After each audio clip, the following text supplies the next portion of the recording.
Lucas capítulo 12. Ajuntando-se, entretanto, muitos milhares de pessoas, de sorte que se atropelavam uns aos outros, começou a dizer aos seus discípulos: Acautelai-vos primeiramente do fermento dos fariseus, que é a hipocrisia. Mas nada há encoberto que não haja de ser descoberto, nem oculto que não haja de ser sabido. Porquanto tudo que em trevas dissestes, à luz será ouvido, e o que falastes ao ouvido no gabinete, sobre os telhados será apregoado. E digo-vos, amigos meus, não temais os que matam o corpo, e depois não tem mais que fazer. Mas eu vos mostrarei a quem deveis temer. Temei aquele que, depois de matar, tem poder para lançar no inferno. Bom, aqui é algo interessante, nós vamos ver aqui sobre inferno. Eu quero que você anote aí no seu caderno, se você quiser, é claro. Inferno. Vamos ver no hebraico o que significa, né? No hebraico, Sheol, ou Sheol com X, né? Seol ou Sheol significa inferno. Keber, sepultura. No grego, Hades, inferno, ou Mnemeion, que é sepultura. O termo grego derivado do hebraico do nome Gelouseu, que é Geena, inferno. Inferno também é um mundo invisível, lugar profundo e abismo. 5 fatos que comprovam que a sepultura não é o inferno. O Sheol nunca aparecerá no plural. Keber aparece no plural 38 vezes. O corpo nunca vai para o Sheol, mas é mencionado para Keber. O homem nunca manda ninguém para o Sheol, mas manda corpos para Keber 40 vezes. O homem nunca cava ou faz um Sheol. O homem cava e faz Keber 51 vezes. O homem nunca viu um Sheol, mas viu uma Keber 51 vezes. Ou seja, né, quando aparece essas palavras na Bíblia, está significando e separando realmente a sepultura. Então, o inferno é real. Sim, vos digo, a esse temei. Não se vendem 5 passarinhos por 2 asses? E nenhum deles está esquecido diante de Deus. E até os cabelos da vossa cabeça estão todos contados. Não demais, pois, mais valeis vós do que muitos passarinhos. E digo-vos que todo aquele que me confessar diante dos homens, também o Filho do Homem o confessará diante dos anjos de Deus. Mas quem me negar diante dos homens, será negado diante dos anjos de Deus. E a todo aquele que disser uma palavra contra o Filho do Homem, ser-lhe-á perdoada. Mas ao que blasfemar contra o Espírito Santo, não lhe será perdoado. E quando vos conduzirem às sinagogas, aos magistrados e autoridades, não estejais ansiosos de como ou do que haveis de responder, nem do que haveis de dizer. Porque na mesma hora vos ensinará o Espírito Santo o que deveis falar. E disse-lhe um da multidão: Mestre, dize a meu irmão que reparta comigo a herança. Mas ele lhe disse: Homem, quem me pôs a mim por juiz ou repartidor entre vós? E disse-lhes: Acautelai-vos e guardai-vos da avareza, porque a vida de qualquer não consiste na abundância do que possui. E propôs-lhe uma parábola, dizendo: A herdade de um homem rico tinha produzido com abundância. E ele arrazoava consigo mesmo, dizendo: Que farei? Não tenho onde recolher os meus frutos. E disse: Farei isto: derrubarei os meus celeiros e edificarei outros maiores, e ali recolherei todas as minhas novidades e os meus bens, e direi à minha alma: Alma, tens em depósito muitos bens para muitos anos. Descansa, come, bebe e folga. Mas Deus lhe disse: Louco, esta noite te pedirão a tua alma, e o que tens preparado, para quem será? Assim é aquele que para si ajunta tesouros e não é rico para com Deus. Bom, nós vivemos como se nós fôssemos viver para sempre, não é? Isso é muito interessante. A gente planeja, a gente conhece pessoas, a gente faz amizades em outros lugares, como se nós fôssemos controladores da nossa vida, de tempo, de hora, de momento.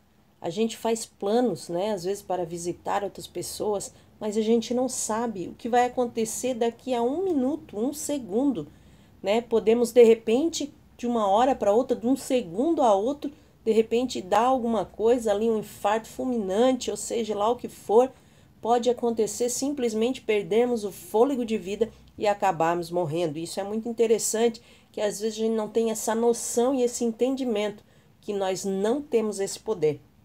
Então, nós não podemos fazer da nossa vida algo que nós vamos viver ainda mais 10, 20, 30, 50, 100 anos. Não, nós temos que entender que a nossa vida não será para sempre aqui, mas nós temos uma eternidade para viver com Deus. Então, se nós vivemos com Deus, glória a Jesus, né? Glória a Deus, porque aí sim nós seremos felizes. Agora, o importante é saber se eu vou partir com Deus ou se eu vou para outro lugar. Então, é muito importante, né, nós entendemos isso, que nós devemos sempre estar atentos e lembrar que nós devemos plantar aqui para colher lá, porque tudo que nós plantarmos, certamente colheremos. Então, nós devemos plantar boas ações, plantar servir a Deus de todo o nosso coração, alma e entendimento. E disse aos seus discípulos: portanto vos digo, não estejais apreensivos pela vossa vida sobre o que comereis, nem pelo corpo sobre o que vestireis. Mais é a vida do que o sustento, e o corpo mais do que as vestes. Considerai os corvos, que nem semeiam, nem cegam, nem têm despensa, nem celeiro, e Deus os alimenta. Quanto mais valeis vós do que as aves? E qual de vós, sendo ansioso, pode acrescentar um côvado à sua estatura? Pois, se nem ainda podeis as coisas mínimas, por que estáis ansiosos pelas outras? Considerai os lírios, como eles crescem. Não trabalham, nem fiam. E digo-vos que nem ainda Salomão, em toda a sua glória, se vestiu como um deles. E se Deus assim veste a erva que hoje está no campo, e amanhã é lançada no forno, quanto mais a vós, homens de pequena fé. Não pergunteis, pois, que haveis de comer, ou que haveis de beber, e não andeis inquietos. Aqui a repreensão é direcionada àqueles que buscam direção nos meteoros, nos signos, ou seja, em todo tipo de magia, né? Aqui eu quero passar para você, se você quiser anotar aí no seu caderno, 10 práticas pagãs proibidas no tempo de Jesus que continuam até hoje. Número 1, encantamentos, que são práticas de artes mágicas. Número 2, bruxaria, ou seja, prática de lidar com espíritos malignos. Número 3, feitiçaria, é o mesmo que bruxaria. Número 4, astrologia, ou seja, adivinhação através dos astros. Número 5, adivinhação, ou seja, a arte de revelação mística ou previsão do futuro. Número 6, magia, é o mesmo que feitiçaria. Mago é masculino e bruxa é no feminino. Número 7, necromancia, ou seja, é a adivinhação através da comunicação com os mortos. Número 8, feitiço, ou seja, qualquer prática de arte sobrenatural. Número 9, prognosticação, ou seja, predizer através de indicação de sinais e presságios. E número 10, agouros, que é o mesmo que prognosticação. Todos os que praticavam isso deveriam então ser mortos segundo a lei do Senhor. Porque as nações do mundo buscam todas essas coisas, mas vosso Pai sabe que precisais delas. Buscai antes o reino de Deus, e todas estas coisas vos serão acrescentadas. Não temais, ó pequeno rebanho, porque o vosso Pai agradou dar-vos o reino. Vendei o que tendes e dai esmolas. Fazei para vós bolsas que não se envelheçam, tesouros nos céus que nunca cabe, aonde não chega ladrão e a traça não rói. Porque onde estiver o vosso tesouro, ali estará também o vosso coração. Estejam cingidos os vossos lombos e acesas as vossas candeias. E sede vós semelhantes aos homens que esperam seu Senhor quando houver de voltar das bodas, para que, quando vier e bater, logo possam abrir-lhe. Bem-aventurados aqueles servos, os quais, quando o Senhor vier, achar vigiando. Em verdade vos digo que se cingirá e os fará sentar à mesa, e chegando-se os servirá. E se vier na segunda vigília, e se vier na terceira vigília, e os achar assim, bem-aventurados são os tais servos. Sabei, porém, isto, que se o pai de família soubesse a que hora havia de vir o ladrão, vigiaria e não deixaria minar a sua casa. Portanto, estai vós também preparados, porque virá o Filho do Homem à hora que não imaginais. E disse-lhe Pedro: Senhor, dizes essa parábola a nós ou também a todos? E disse o Senhor: Qual é, pois, o mordomo fiel e prudente, a quem o Senhor pôs sobre os seus servos para lhes dar a tempo a ração? Bem-aventurado aquele servo, a quem o seu Senhor, quando vier, achar fazendo assim. Em verdade vos digo que sobre todos os seus bens o porá. Mas se aquele servo disser em seu coração, o meu senhor tarda em vir, e começará a espancar os criados e criadas, e a comer, e a beber, e a embriagar-se, virá o senhor daquele servo, no dia em que o não espera, e numa hora que ele não sabe, e separá-lo-á, e lhe dará a sua parte com os infiéis. E o servo que soube a vontade do seu senhor, e não se aprontou, nem fez conforme a sua vontade, será castigado com muitos açoites. Mas o que a não soube, e fez coisas dignas de açoites, com poucos açoites será castigado. E a qualquer que muito for dado, muito se lhe pedirá, e ao que muito se lhe confiou, muito mais se lhe pedirá. Vim lançar fogo na terra. E que mais quero se já está aceso? Importa, porém, que seja batizado com um certo batismo, e como me angustio até que venha a cumprir-se. Cuidais vós que vim trazer paz à terra? Não vos digo, mas antes dissensão. Porque daqui em diante estarão 5 divididos numa casa, 3 contra 2 e 2 contra 3. O pai estará dividido contra o filho, e o filho contra o pai. A mãe contra a filha contra a mãe. A sogra contra sua nora, e a nora contra sua sogra. E dizia também a multidão: quando vedes a nuvem que vem do ocidente, logo dizeis, lá vem chuva, e assim sucede. E quando assopra o sul, dizeis, haverá calma, e assim sucede. Hipócritas!